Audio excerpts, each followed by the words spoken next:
Difference between steak and roast. Steak and roast are both types of meat cuts, usually from beef, but they differ in size, cooking method, and how they are served. A steak is a single, thick slice of meat, typically cut across the muscle fibers. It is usually small and cooked quickly using high-heat methods like grilling, pan-frying, or broiling.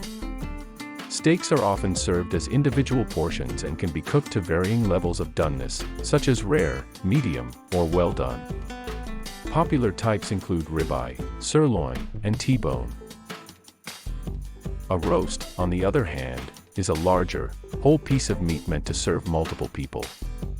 It is usually cooked slowly using roasting in an oven or over indirect heat. Roasts are often seasoned, sometimes stuffed, and sliced after cooking. Common examples include pot roast, prime rib, and roast beef. In summary, a steak is a small, quick-cooking cut of meat served individually, while a roast is a larger cut cooked slowly and sliced for group servings. Thanks for watching. For more such informative videos, subscribe our channel and like the video. See you next time.